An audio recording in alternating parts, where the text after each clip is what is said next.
Low ball in, Harry Wilson. Yeah! He's done it! Oh yes!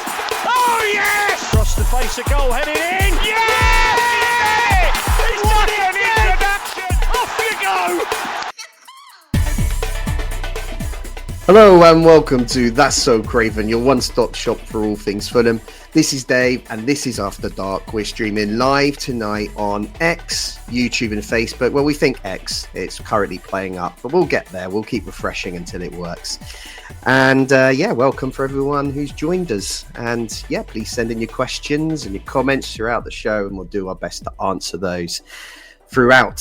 So tonight we're going to be milking the shit out of that game on Saturday against Brentford at Legoland, and we'll also be looking ahead to this Sunday for Fulham's final league game of the season against Manchester City.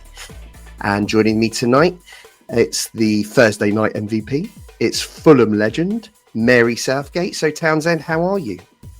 Hey, yeah, I'm good, thanks. Absolutely milking it still. Just everything about it was so good. In fact, we've come back against them twice now and got the win both times was so good. So yeah, I'm buzzing. I'm looking forward to talking about it. And also what I really like is Thomas Frank said that was their biggest game since promotion. Before the game, he said that. And we've just gone and won and ruined it for them. So yeah, feeling good. I'm looking forward to talking about the win. Absolutely. And also joined by your Putney perspective, fresh from guest starring on one of Man City's podcast, Shades of Blue, it's Skibby. Did you tell them that they're shit and we're going to batter them, Skibby? What did you say? Yeah, I said they're a poor man's PSG and we're going to absolutely ruin them. Double figures. But no, I mean, what was even more enlightening was when he was asked, what do I reckon the starting lineup will be? So I gave him what I thought the starting lineup would be. And when he went through his starting lineup and was like, oh, but we could bring Foden in. Oh, but Marmoush has had quite a good time. And I just started to think, yeah, that squad is stacked. Like, he didn't even mention Grealish and he's not even anywhere near the bench. So, going to be an interesting one, that's for sure. But other than that, I'm feeling good. It's my Friday today, so ahead of a bank holiday weekend. So I'm very, very happy, relaxed. And, you know, this game's a bit of a free hit, isn't it? So... No. It is and it isn't it? I think, of course, if results don't go our way, we could end up in 12th place on Sunday, which would be really quite disappointing, right? Details. Yeah, I'm kind of hoping we can just secure that top half finish, but it's going to be a tough ask. But okay, so Brentford. Now, we've already done the post-game show on Monday, which stirred up quite a lot of controversy, as we were just talking about offline. So make sure, if you haven't already heard the show, please go back and check that one out. And just be aware that That's So Craven brand do not share the views of Jack Berenzi. So please direct your hate mail straight to him personally and not the brand, okay? But look, joking aside, Mary, bloody brilliant game last Sunday against Brentford. And like we've done in previous shows, can you give me your high and your low from Sunday afternoon? Oh, I need time to think of the low because I'm absolutely buzzing about it still and on a high. Pick a high. I'm going to go with, do you know what? I've done this one before, but I'm going to do it again. Is the substitutes again from Marcus Silva. He gets a lot of stick over time about the subs. And you know what? I've thought about it recently. And if we win, people will praise his subs. And if we lose, they'll be negative about the subs. But actually, sometimes he still does the right subs. It's just player performance. And I've just been really thinking about it recently. But anyway, back to the question. I think the subs were brilliant from him. To make a sub at half time, and it being Tom Kenny, I can imagine some people were like, how's that going to work? And it was brilliant. He got control of the game for us. He did exactly what Tom Kenny does for us. And it was a game of two halves. It was a bit like when we played Chelsea and we were, I'm sorry to bring that game up, but we were so good in the first half and then they made subs and they had a real impact on the game. And we've done that in this game against Brentford. And Yeah, Kenny was brilliant when he came on. The fact he gone and got a header for a goal was just, it's not even like he just scored. He scored a header, but a crucial goal, brilliant goal, well worked and really well deserved. And then King having a good go in there. I think he was part of one of the goals as well. I think it was the Kearney goal that he might have been a part of as well, and just being really proactive in getting some of the getting into some of the play to help assist. But yeah, subs were brilliant and had a really good impact on the game. So that is my high. I'm going to need some time to think of the low. So I'll pass that's over fine. to one of you. Just on that point, as Black and White and Fred said in the chat, they did seem a bit mental at the time, bringing Berger off for Kearney at 2-1 down. You know, Marco really went for it, and Kearney's, I suppose, some of his sub appearances have been a little below par recent times. He's got a little stick for some of his showings. Marco said he expected Brentford to revert to like a mid to low block in the second half, and therefore he thought Kearney would be a good pick. I mean, he absolutely nailed it. You're absolutely right. That was it really changed the game, and you know, every sub that he brought on really kind of had an impact. So it's a really good point, and a really good high. Because also, Mary, it's not the first time we've scored goals from substitutes this season. We're like leading the league in that department. So it's yeah. And actually, I saw a stat the other day. I think top 5 quickest substitute goals. Ryan Sessegnon's in there. I think against Tottenham, maybe. Yeah, and then Harry Wilson, one of his was in there as well. Out of 5, we're featuring in 2 of them, which I think weirdly, I think Issa Diop was in there as well, wasn't he? Yes, he was against. Issa Diop was 5th, yeah, against Villa. Oh, so we just own them all. Villa, yeah. Was it Villa? I want to say. Yeah. I didn't expect to see his name. I can't even remember his goal this year. Me neither. I can't remember that at all, but you know, fair play to Issa. We've not seen him in a little while, so it's nice to see his name, you know, still about. That's a great high, Mary. Skibby, come on, you give us a high from this game. I know you've had a good debrief for this, but you know, let's milk it. You know, what really stuck with you? The high for me is shooting from distance. Somebody had a bloody shot, and it was Harry Wilson, which won of a left peg. So, I mean, I would love everyone else to take a leaf out of Harry's book and just, if you're getting within 25 yards, have a dig. Because Flecken, we know, what was it? I can't remember what Mark called him now, but Flappy Flecken, I think was the word he used, or the name he used. So I think we just need to shoot more, and you know, we saw the rewards from that on Sunday. Low for me would have to be bloody zonal marking from a freaking set piece again, which is becoming my catchphrase of drop zonal marking because it's just not working. If you watch the goal back, it's horrendous where Adama lets Visser go. You know, Tete hasn't really got the back post covered, and Norgard gets a free header. So it's just all over the shop defending wise. But, you know, luckily it didn't affect the result in the end. But it's definitely something we need to work on. And just go back to man. Just someone defend. Absolutely. I think I'm going to go for a high of Bernd Leno just to annoy Jack.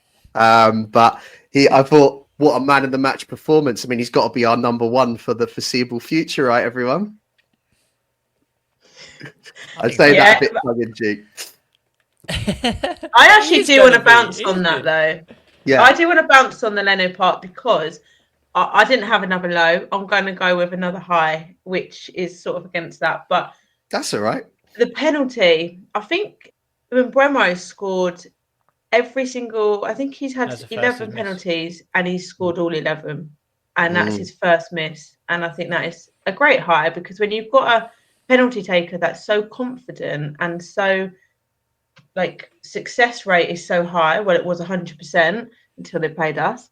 I think that's a great high just for Leno to feel confident in saving that. He didn't even save it at full stretch. He saved it with his inside hand. So, yeah, great stat to ruin from us again.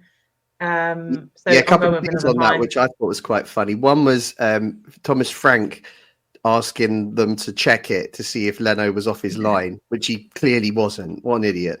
And then the second thing I thought was quite interesting is before the penalty, they showed like where all his last 5 or 6 this season have been. They were all on the other side.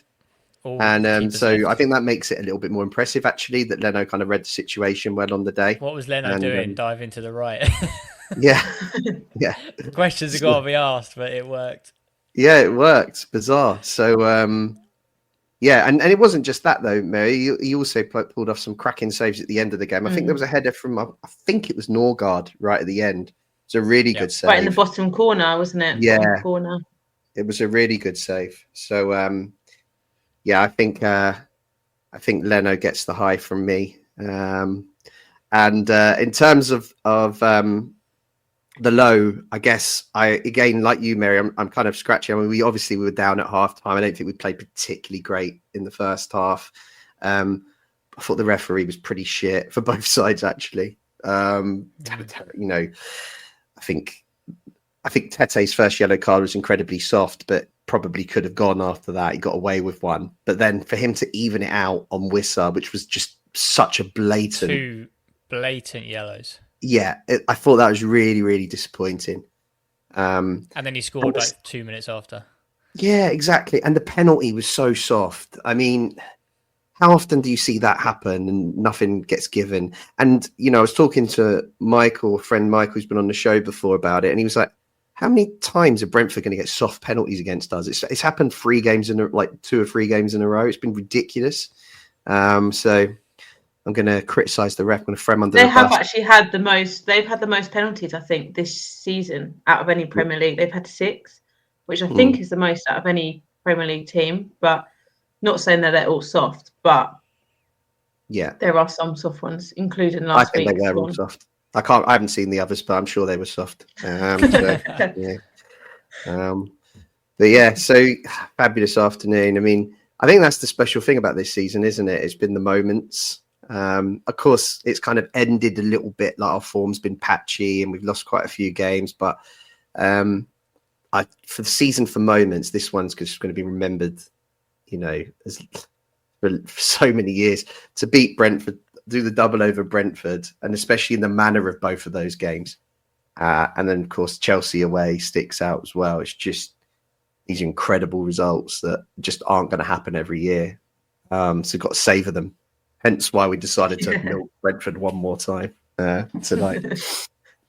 So yeah, should we move on from that? Should we start talking about Manchester City on Sunday, the last game of the season? So. Yeah, let's roll on. See how this one goes. Well, this is the problem we've got here. So our league place is in massive jeopardy if we don't pick up a result. Bournemouth, who are a point below us, are at home to Leicester, which doesn't bode well. And I think Palace are away at Liverpool, but just the way Palace are playing at the moment, you just wouldn't rule them out of getting points in that game.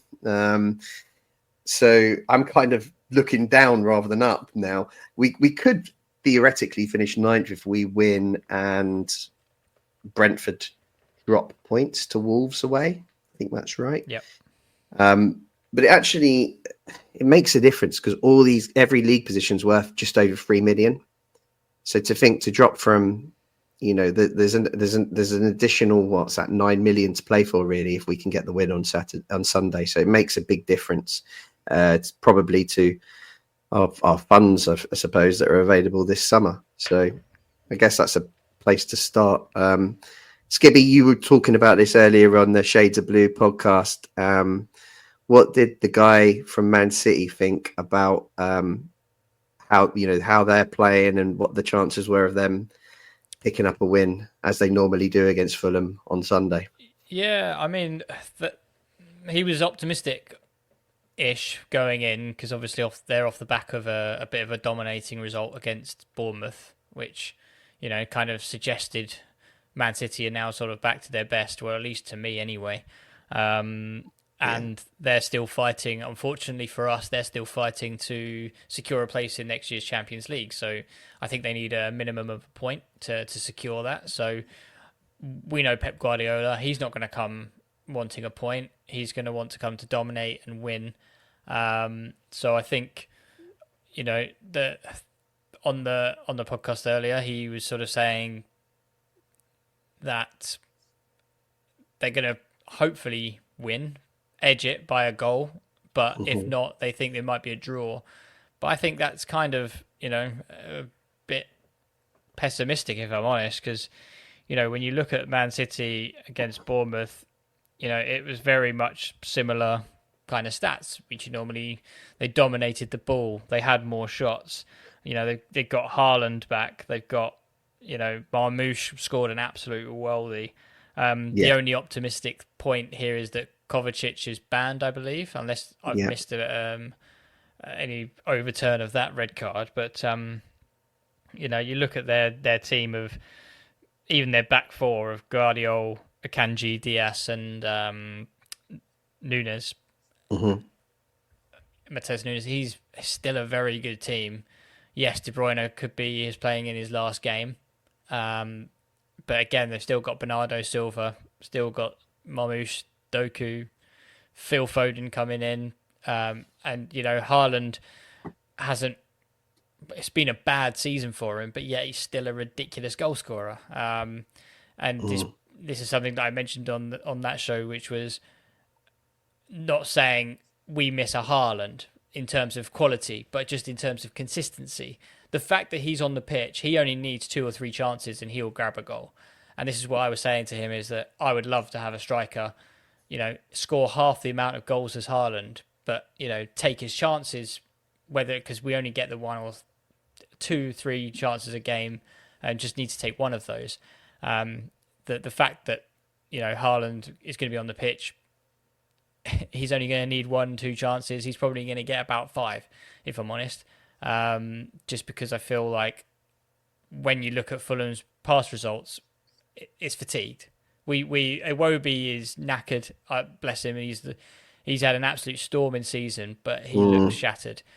Robinson, Jedi, exactly the same. I just feel like the whole team is just kind of just hit a limit. They've hit a glass ceiling where they're just thinking, I've got very little left in the tank. And I can't blame them, because, you know, it's been a really hard season. We've had some fantastic moments and fantastic results.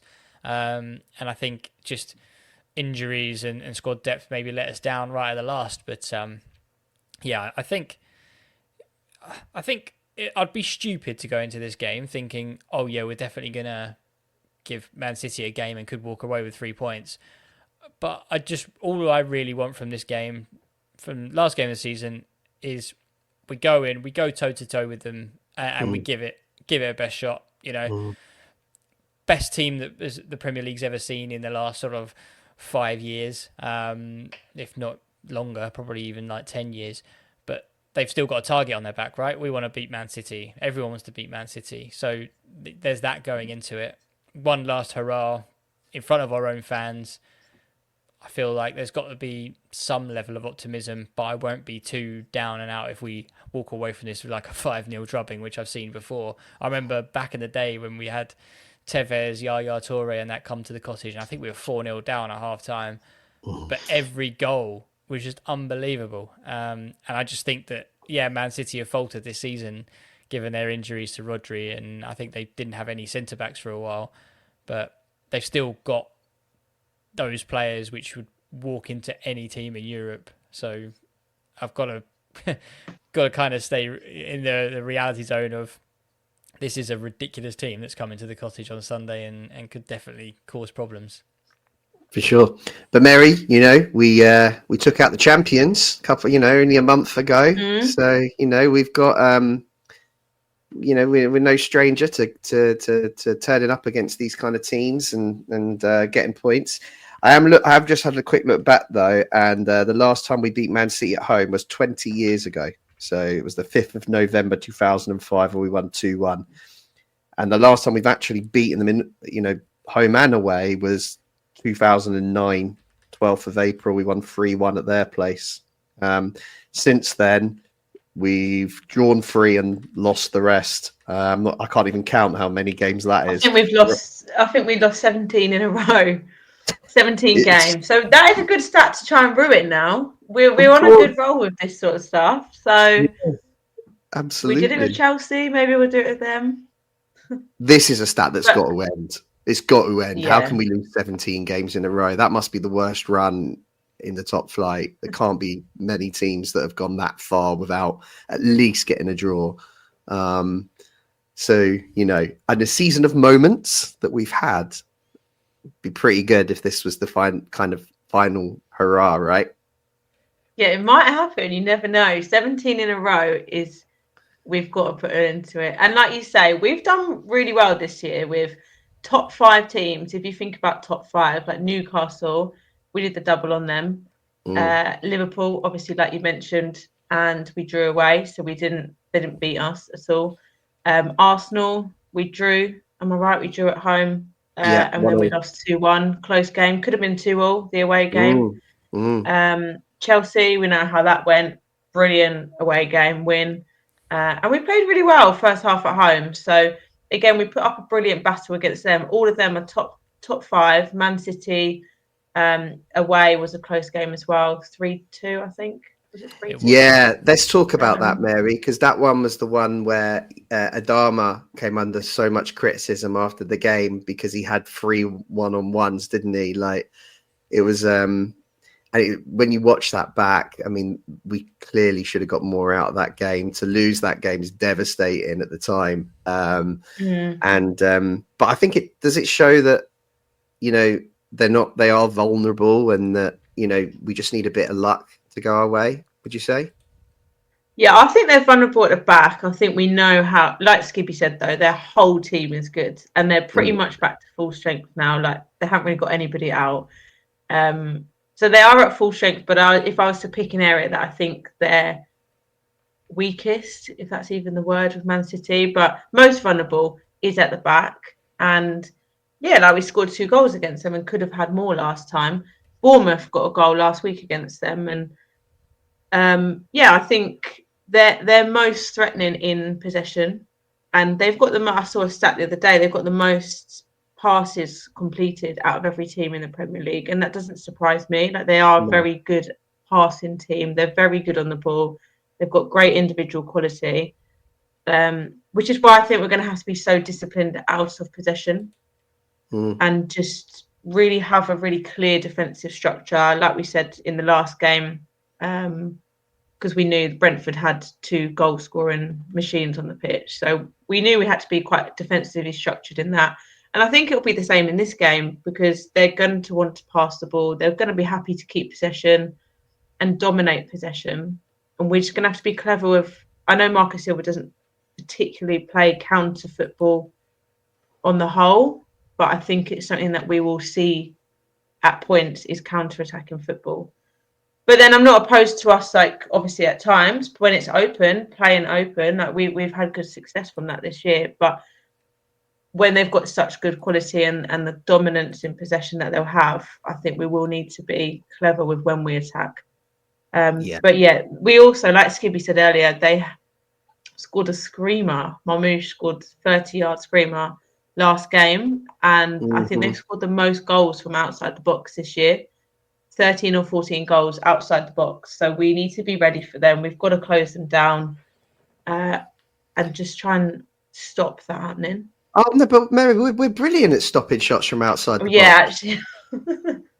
And we score them actually now outside the box. Yeah, we scored 1. Yeah. The tide is changing. We won't think of any. Yeah, maybe this is the time. But no, we do need to keep shooting because we saw Wilson was outstanding with his shot and the way he cut in the Brentford game. So maybe we'll start.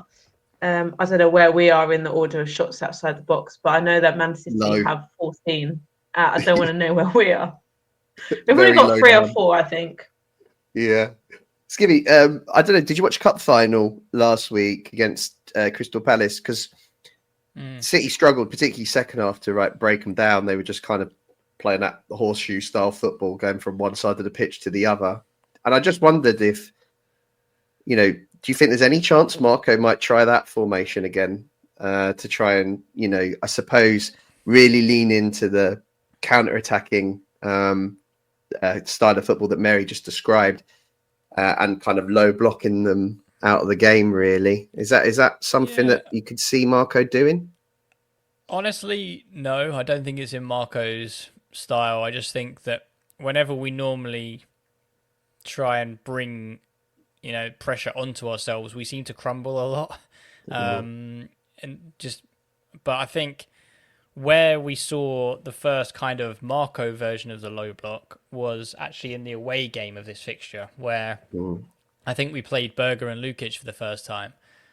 But it actually worked because, you had that protection in front of the back four, but that allowed the wingers to be higher up and actually get in behind. And that's where we started to see real success with Adama in those one-on-one situations. I think just from Lukic and Berger not being your traditional centre defensive midfielders that can actually take the ball, transition and take it forward. So I think Marco's version of that will be to squeeze the space, because we've got a much smaller pitch than anyone's ever used to, especially City. They like to use keep it wide, try and pull the players out wide as much as possible. But for us, I think if we're able to sit more narrow, let them have the ball out wide, it's not going to hurt us, I don't think. Personally, I'm going to probably get that clipped and bite me in the arse. But if we push them out wide, but in the transition, then if we keep the wingers high, I think Iwobi will probably drop back into like a wing back position. I think we saw that before.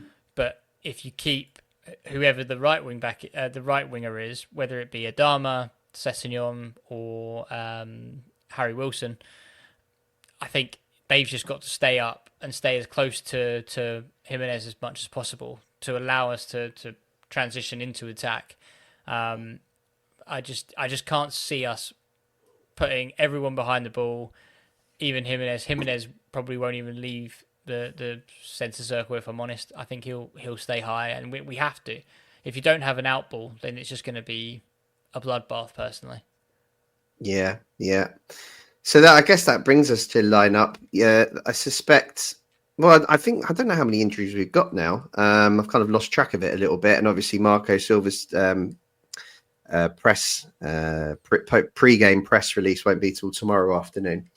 But we are carrying players, as you mentioned, with fatigue. One was Iwobi, and another, of course, is Anthony Robinson, who's been managing an injury, and he's not in the American Gold Cup squad, I've noticed. Well, actually, I don't say I've noticed. My friend Michael told me. Again, get most of my Fulham data from Michael and then pull it off as my own on the show. But he's having a go at me too many times now, so I'm going to have to start crediting him for it. So, but yeah, he's missing that, and I do wonder. Do you think they'll just not risk Robinson for this one and give him a break? I guess it's possible. Mary, what are you expecting? Are you expecting many changes from the Brentford starting lineup? It's difficult because it's the last game of the season. Like we know, we haven't got much to play for as such. I want to see us in the top half, so I feel like we do have something to play for. But yeah, Robinson's one I'm not sure on whether he will play him or not. Cess, I think, could manage it at left back, but we know he offers us so much more up top. Can't see Cess starting though, so it could be something where Cess starts there and then pushes up. I don't know. But I think we'll see the double pivot, Lukic and Berger. I wonder whether this is a game more for, Smith Rowe. I don't know if this is quite the game for him, but I know he's been playing a bit recently. What's your thoughts on Smith Rowe? Is he up for this game? I don't know if this is the one for him, to be honest, but it's a real tricky one, isn't it? I mean, he was quite quiet against Brentford, but then again, he played the first half where, we were quite struggling to kind of create chances, and the other end of the pitch, he was a bit isolated, but he certainly didn't have much of an impact. I think we're all hoping he comes good and, gets a full pre-season under his belt, but you're right to question his place. Notice Colm Bugler's just suggested perhaps it is time for Josh King. I'd really like that. I'd really like just to give him a run out. I'm not expecting wholesale changes, but I would like to see King just get a run out in that position. But could you see that, Skibby? Do you think this is a game you could see, or do you think he'll just come off the bench again? I think because of the nature of the game, I could potentially see King start, but I think it would also benefit the game as well, because King for me has a lot more energy and a lot more work rate than Smith Rowe. So I think this one is a very key fixture of you need to defend from the front, you need to pressure that defense, you need to basically run, you need to work for the team, and unfortunately I just don't see the luxury of Smith Rowe really helping us in this kind of game.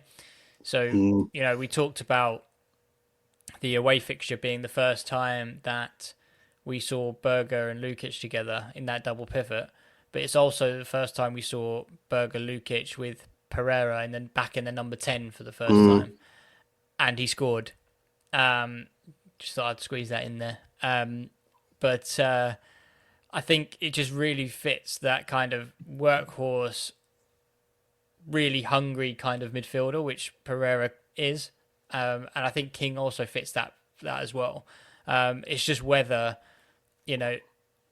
does Silva want to protect him a little bit, or just, given all the talk around the camp is, he's got a ridiculous amount of football intelligence for his age. I think was the quote from Kearney. So perhaps he is actually ready to start, tangling with, the Rodris, the Mateus Nunes, the Diaz kind of players. I think it's worth, especially last game of the season, and we see it quite often as well with other managers. I remember Palace when we'd already been relegated, when we saw Chris David come in, we saw Woodrow come in, and Chris David scored an absolute worldie, I remember. Yeah. Patrick Roberts started getting a run out like towards the end of that relegation season as well. So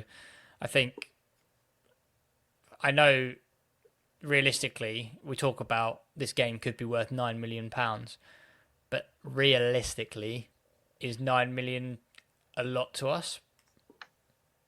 Is it really within our hands if it's to Man City? Probably not. I think this is probably one of those. I think it should be treated as a free hit. Give King a run out. Maybe not Goddo, but I think Goddo definitely on the bench to come on and bring some energy into the game. But I think King's ready. He's going to have a really good summer ahead of him as well with the under-19s, which is amazing for him. So why not give him a run out against Man City? And you could even rest Iwobi and put Smith Rowe on that left-hand side. That could work. Yeah, as I say, I think Marco won't want to risk finishing 12th and undermining what's been a really good season with a record points total. So I don't think he's going to make wholesale changes, but I think he could take a chance on King in place of ESR. And as you say, I don't see any reason if Iwobi's carrying any kind of like tiredness or fatigue, then why not just rest him? We've got Willian there, we've got Wilson there, we've got players that are back fit now, so we don't have to just keep playing him every week, particularly in games like this. But any other changes, Mary, see, or that you think could happen on Sunday? I just wonder who will play wide out of Iwobi, Wilson and Adama. And Cess, I suppose, could be in that bracket, but Cess obviously didn't start the last game. I wonder whether Adama will start again. I thought him and Jimenez linked up really well in the Brentford game in that first half. I know we weren't on top as such in the first half, but at the very beginning, I feel like they linked up quite well, and there was a few moves. Obviously, the goal as well, the first goal. So yeah, I don't know. I just wonder who. I'm intrigued to see who will play out wide. I think out of those three. Yeah, it'd be nice for Adama to get a chance to kind of 38 game season. Yeah, good stat. There's 2 of them I think that are on that. I think Leno. Robinson might be on. Is Robinson? No, can't be. He missed one. Robinson. He missed one. Oh, it's Bassi. Bassi's the other one. Bassi, Leno, and Iwobi have played 37 games. Yeah, so we'll have to see. But yeah, it's going to be tough. Jesus, it's going to be really tough. But it'd be nice, as I said, it'd be nice to kind of finish the season at least with a competitive performance where we're giving them a run. And as I said, I think Marco will be trying to get a result. So I think we'll be at it. It'd be lovely to kind of, cap off the season. I said record points total. It's just, and as I said at the start, all those moments, this could be another one. So I think it would be a really nice way to enter the summer and pre-season if we could pick up that at least a point and then that run of 17 losses. Quick point on Kevin De Bruyne. It was his last game for City. He's obviously been a brilliant player for them. And actually, I think there was a question in the Discord around this. We might have come back to, or let's just bring it forward. I think someone said, would you take Kevin De Bruyne next season on a 1-year contract, 100 grand a week? I'll throw that to you, Skibby, first. Sorry, the question is, would I take De Bruyne on a 1-year contract? Yeah. For 100 grand a week? Absolutely. Yeah. Me too. I mean, I don't think 100k is going to cover, 6 games, but I think it might be about 250 to 300k. But yeah, I mean, given the chance, he's a ridiculous player. Probably one of the best I've seen in my, God, how old am I? 25 years of watching Premier League and remembering it. Yeah. He's probably got to be one of the best. And he still is. I think he's got a few years left, Mary. What do you reckon? Yeah, I'll take him 100%. And we know we need someone in that number 10 role. So, Kevin, however you want to be called, if you're listening, come on over. Maybe this weekend he'll see how nice it is by the river, at the cottage, best stadium in London. Yeah. But no, I definitely would. We know we need someone in that number 10 role. Hopefully ESR steps up next season. But comparing him to Kevin De Bruyne, he's another league. So, yeah, I don't think it will happen. But it would be nice. Yeah, it's a no-brainer, isn't it? Be amazing to get someone like that in at the club. But it's a pipe dream. But, it's just, we can all dream. We can all dream, can't we? Nothing wrong with that. Actually, on that note, shall we... Well, let's do predictions before we move on to the table. So, Skibby, I know you're feeling a little bit nervous about this one. Are you kind of confident enough to back us for at least a draw, or are you going to be Mr. Sensible? Unfortunately, I'm going to be really boring and sensible. I think for good reason, we're going to lose 3-1. And when I say good reason, it means that we went out, we tried to go toe-to-toe with City. We managed to get a goal, but in the end, City's quality and not just their starting 11 quality, but their bench quality comes through and they defeat us 3-1. We've got no chance of keeping a clean sheet. We just don't do clean sheets. But at least we should score. But I just think that Man City are too strong and will play more relaxed. And I think, it's just going to be one of those games, unfortunately, for us. But we'll give it a go. So I'll be happy with that if we just go toe-to-toe with them. Fair. And Mary, last week we were all very negative about the chances against Brentford. How are you feeling about this one? Are you positive that Fulham can get something out of it? Yeah, well, last week I thought we'd get a draw. So I'm sort of halfway to feeling positive for Brentford. But this one, I think, will be tougher because they have to get points in their Champions League hopes, which, they need to. There's a lot at stake for them. I'm going with a draw. I am thinking 1-0 or 2-0.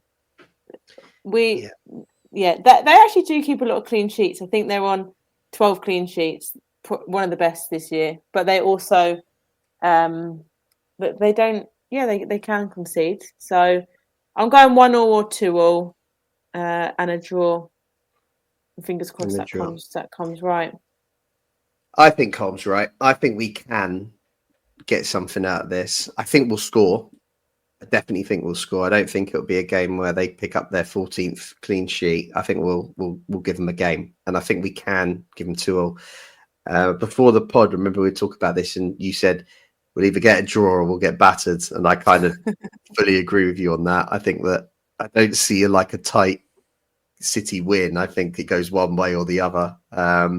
So yeah, I think we're probably in agreement there, and I think Combs called it well there, 2-2. Yeah, that's my prediction. So we'll wind it back next. Well, I was going to say next week, but I suppose this is the last pod, last after dark pod of the season. So we'll come up to what's coming up though over the next few weeks at the end. I think we can have a quick look at the table. I think we've discussed mainly all the options already. Fulham's highest possible finish is 9th, is if we can beat Man City and Brentford either draw or lose at Wolves away.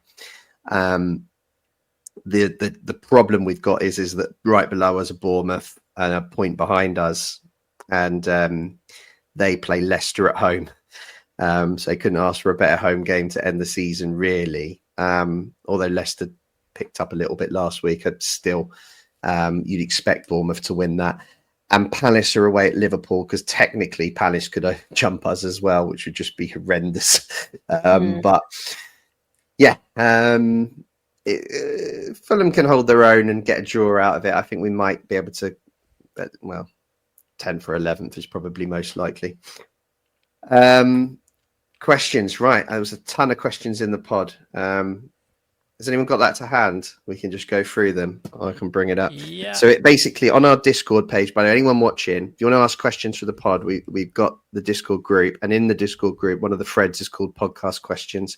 So if you've got stuff you want to ask us, you want us to answer live on there, if you just log in, sign up, log in, and post your question in there, we'll pick it up on the next show, whether that be the post-game review or Thursday nights. So it's going really well, though. We're getting lots and lots of stuff. Skibby, you got that to hand, have you? Yep. So first question comes from brilliant. Spanish FFC Ultras, which I believe is our very good Steve Reynolds. I might be wrong. But should Marco and Tom Kearney announce their situation before Sunday? Mary? Sorry, I got a question for you as well. Yeah, do you know what? I'm going to be honest. I actually missed the question because I was laughing at the question from Jim. Today, I'm having a night off beer. This is probably my first after dark without beer.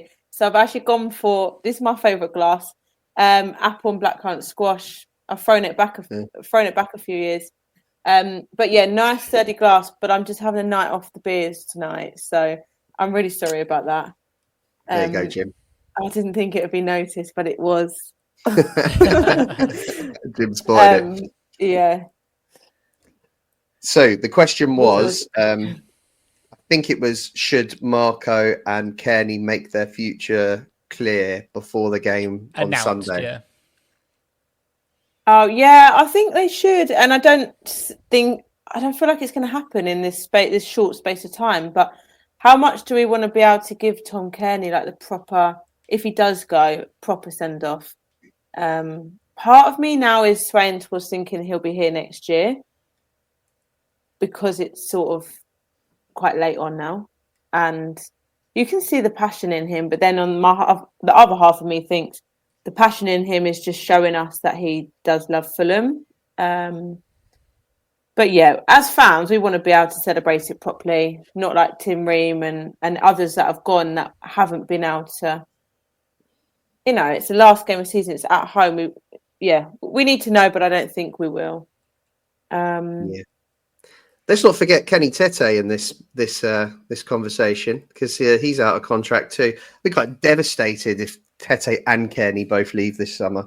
Do I think they should announce before the game? I think because I think everyone knows that Kenny's out of contract, and Kearney's out of contract. I think the fans will respond to that anyway and give them like a good ovation, particularly when they do the kind of walk around the pitch at the end of the game. I think we're all just eager to find out, what the situation is. Marco said recently that both are in talks. It sounds like there's a lot more positivity coming out of the Kenny Tete talks than there is about the Kearney talks. Kearney kind of mentioned in his game after the Brentford game that kind of hopes he'll still be here, but he's not sure. And there's been a lot of links to Wrexham as well. So I don't know. I think, in an ideal world, we'd all have clarity. But I think they'll get a good reception regardless. Marco, I don't know where Marco's going to go now because I don't see him going to Spurs now. They've got the Champions League football. So I think he might not have the options that he thought he might have unless he wants to go to Saudi, which I really don't think he does. No, I can't see him going Saudi. No. But you, Skibby? I don't think they should. I mean, I would like them to, but they don't really have to. But I think the tale's going to be in the actual walk around at the end. You're going to read the situation. Is this Kearney walking around like it's the last time he's doing it? I think you'll be able to read the feeling on his face and how he carries himself, I think. Yeah. So that'll tell you everything you need to know. But I mean, I don't hold it against him. I think he's still got the legs for it. So, and he's not going to play for us. Let's be realistic. So if he's coming to the end of his career and he can still do a job somewhere else, then why wouldn't he? Especially at double the wage or whatever Wrexham were offering. So I think the proof will be in the pudding. But yeah, we'll see. We will see. What else have we got? This was a tough one because I actually can't remember. But where did you all predict Fulham would end up at the end of the season?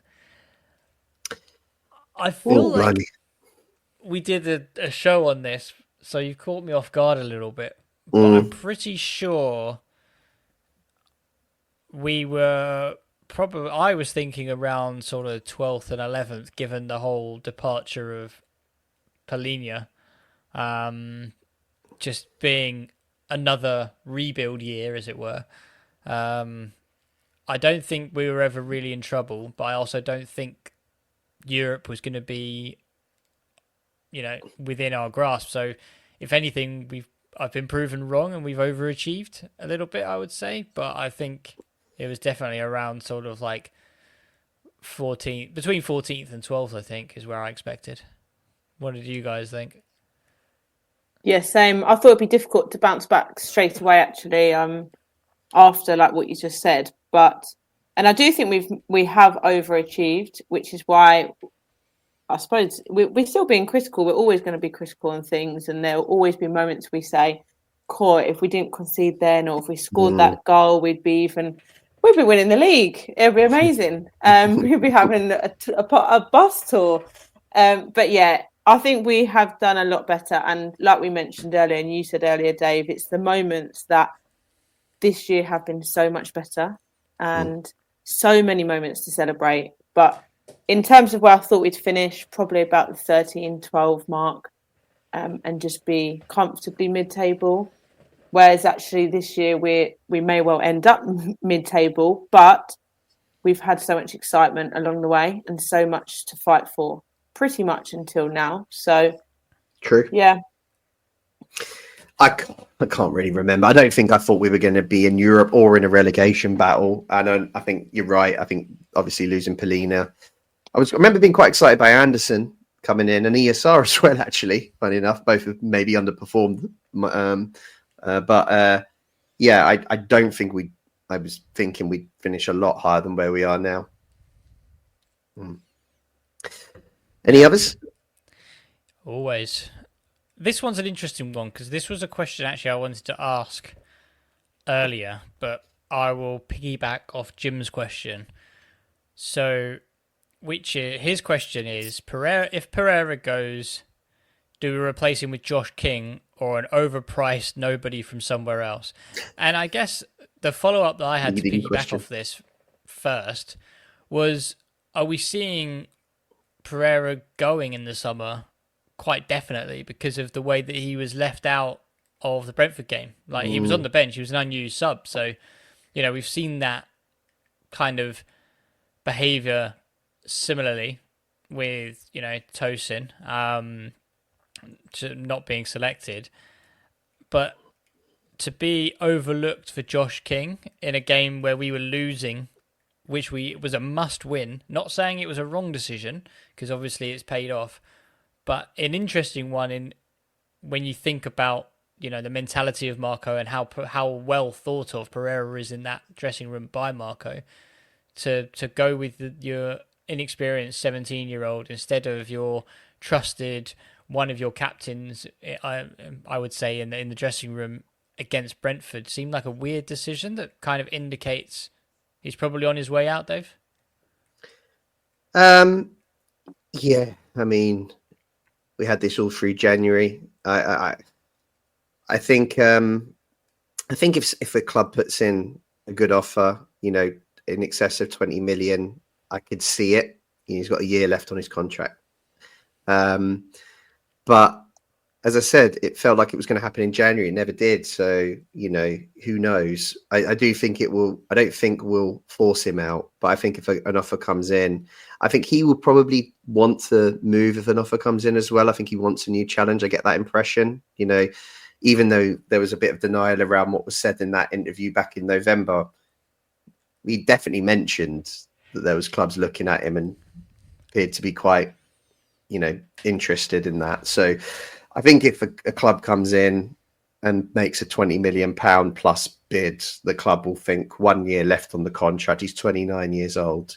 And we've got this young kid breaking through in Josh King. I think, yeah. And in terms of who would replace him, it would be great if they back a youngster. It's definitely not Marco's way, but it would be brilliant if they did. I just think I'd love to see someone like Josh King get a chance. And I think we could gamble on that because we've got enough other players who could fill in the 10, like Iwobi and obviously ESR, but Iwobi and Wilson can play there too. So I think rather than spend a load of money to bring in a replacement, I think we've got enough cover and we could afford to give Josh an opportunity. Mary? Yeah, that was my sort of trail of thought as well, is that because we've got a lot more, we have got people that can cover in there, like you say, Iwobi and Iwobi and Wilson. We can't rely on King. I think he's brilliant, and for his age, he's like another level, which is so exciting, but we can't rely on him to be our starting player. I think AP will be going. I think it's really bold and probably quite clear from the Brentford decisions that he probably is off. If he wasn't, then I would be thinking maybe he should start this weekend against City, because we know he has that fight in him to press and be physical when he needs to. So, yeah, I think he will be off. And in terms of King, can't see him becoming the starting 11 consistently yet. But I think we'll start to see him be phased in a lot more, quite rightly. But we can't rely on him to be playing in there. But it's good. We've got other options. So it gives a little bit more flexibility in the middle, which is important. Mm-hmm. Yeah. Yeah, I think on the back of that, I don't see Josh King as a number 8. I think he's a bit too lightweight, if I'm honest. So I think he would be easily the backup to ESR, no problem at all. But then I guess going by Jim's terminology, I would go for the overpriced nobody from somewhere else who's a centre mid. I mean, some of the names that are coming out in the Discord are absolute curveballs, but kind of exciting curveballs. So I don't think we'll overpay for someone, but I think we will get some. I mean, there's been a lot of chat about the Belgian league, so we might get someone who none of us have ever heard of, and we'll see how they take it. But and I guess this one kind of goes into a similar chat of who replaces Reedy. But I guess similar to what I just said, I guess I think it has to be an external import. I mean, I don't think of any names unless you do, Dave, but I think we just need to find that step up of someone who could push Lukic and Berger, or do you go big and find someone who could go straight into the starting 11 and push Lukic to the bench? I think the latter, actually. I think we need a number 8. I think we need a number 8 that's kind of a bit more box to box, maybe a bit more of a goal threat than what we currently have. And I actually think Lukic is better in the 6, in my opinion. So I think him and Berger should battle that, battle it out for that position, and rotate accordingly. But I think we need a good number 8. So, I think the problem we've got at the moment is there's a big drop down from Berger and Lukic to kind of Reed and Kearney, in my opinion. Obviously, Kearney's come on and changed the game on Saturday, but he's not right for every game. He's right for specific circumstances. So more often than not, we're really reliant now on Berger and Lukic. Reed's clearly out of favour. He's under contract, though, so he's going to have to be bought by someone. We can't just release him. So someone's going to have to come in. But I think the club would be open to that. And I think really we need more competition in that area for sure. Yeah, that's the word I was going to use, competition. They do need more competition. And we can always predict that. I mean, we can predict quite a lot of the team, but in that middle, I do feel like we are a bit light at times on it in terms of the different, just the different strengths of who we've got. So, yeah, we need just someone else just to add that competition, and then hopefully that as well in turn would boost everybody up as well, because they'll all be fighting for a place a bit more. Mm-hmm. Yeah. Cool. Next one we've got is a nice tongue-in-cheek one, which I like. Does the which wins the best Fulham merch? The cheese board or the new Hawaiian shirt? It's got to be the Hawaiian shirt. I'm happy to wear that on a holiday on the beach. On a holiday, I'd wear it now. I'd wear it every day. Every day. It looked like they'd put Raul in like a double XL one, though. It was like way too big for him. Very boxy. Yeah. Very boxy. At least give him one that fits him. But that's because you saw that the promo, they had like Robinson 33 on it. Yeah. If they did personalization, which I hope they do, then I'm definitely getting a skivvy one. No problem. No questions asked. That's going to be ready coming to a beach near you. A nice skivvy Hawaiian Fulham shirt with flamingos all over it. I think the shirts are an absolute vibe. I also I do read into like who gets used a little bit sometimes, and I thought Robinson's in there. Does that mean he's going to be here next year? But that could just be really random, and they just chose him. But that would be nice. That was ruined for me was when Anguissa was used in our shirt promo like 4 years ago. Yeah, it wasn't to be. But, no, maybe not them.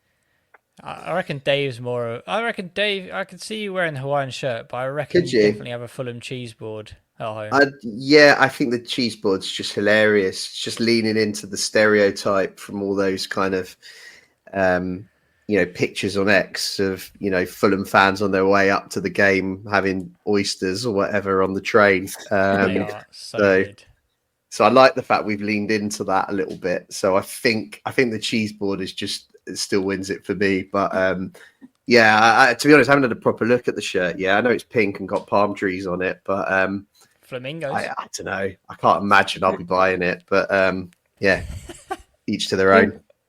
Get a bucket hat to go with it. The bucket. Yeah, well, matching. Yeah. Is it matching? I don't know if it's the same pattern. That might be. Wear the bucket hat. But...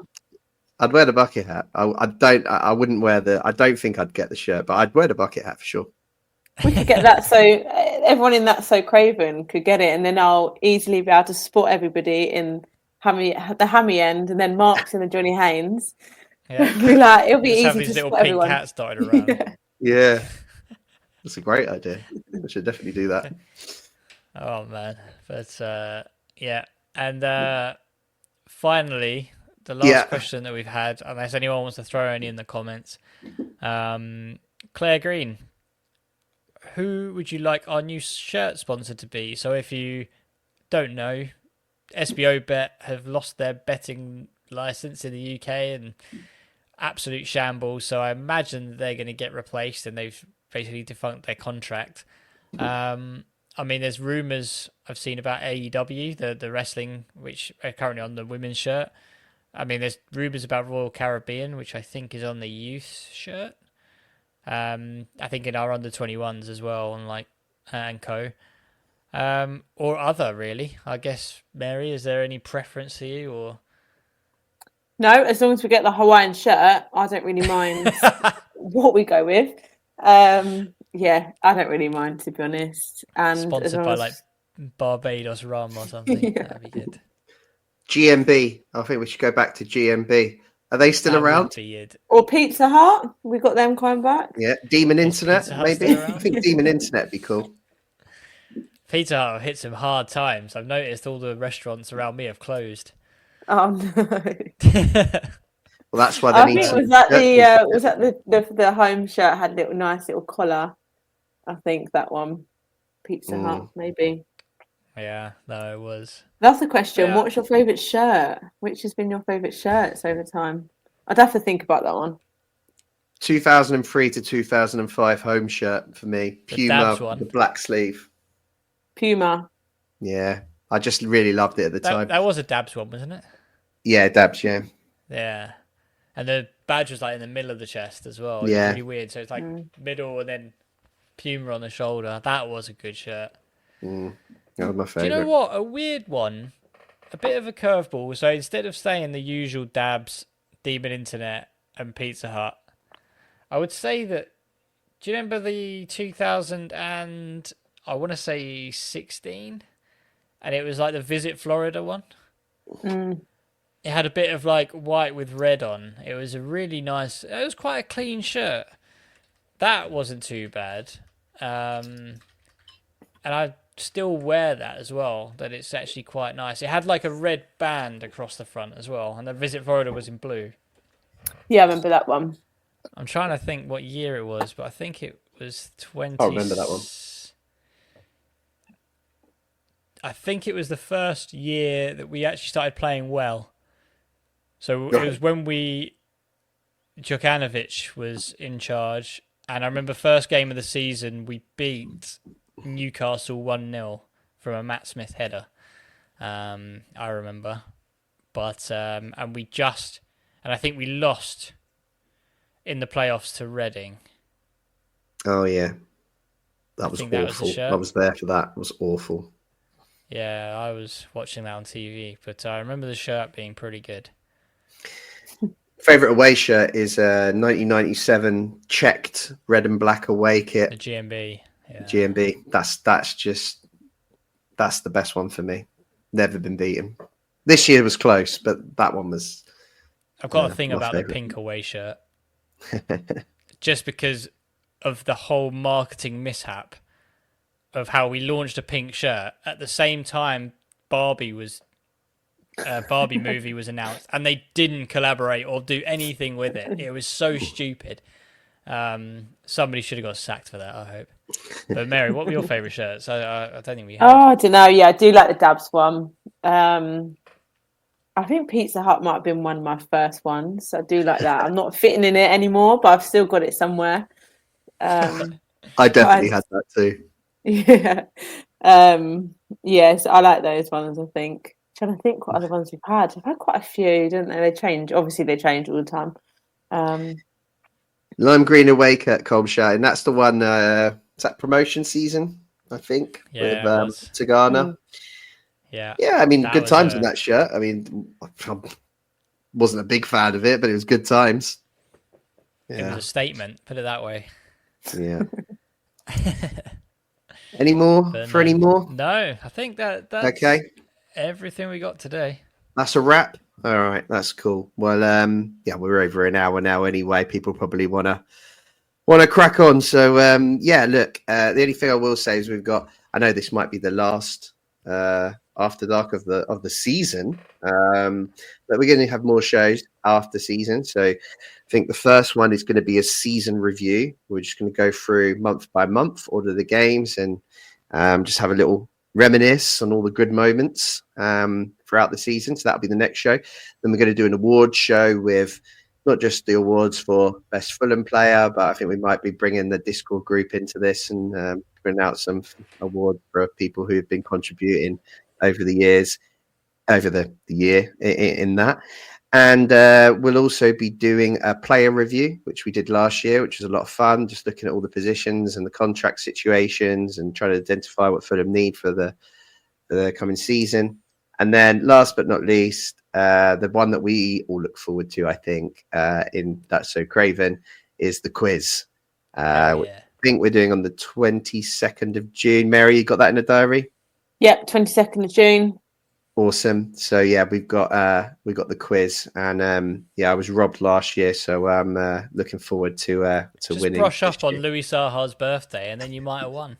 Yeah, that was outrageous. But so plenty coming up. So thanks to everyone for joining us today. The live chat's been kicking off, which has been great, and loads of great questions in the Discord group. So keep those coming in. And look, thanks to everyone who's tuned in to After Dark throughout the season. We've had a real good time launching this new show and doing it, and really pleased people enjoy it. And we're looking forward to coming back at the start of next season, kicking things off again. We will be occasionally coming back during the summer, but probably not as frequently, because we'll run out of things to talk about. Pre-season, Fulham don't do their business till August, as you all know. So we can't be logging in mid-June and July just to have a chat about, I don't know, kits and things.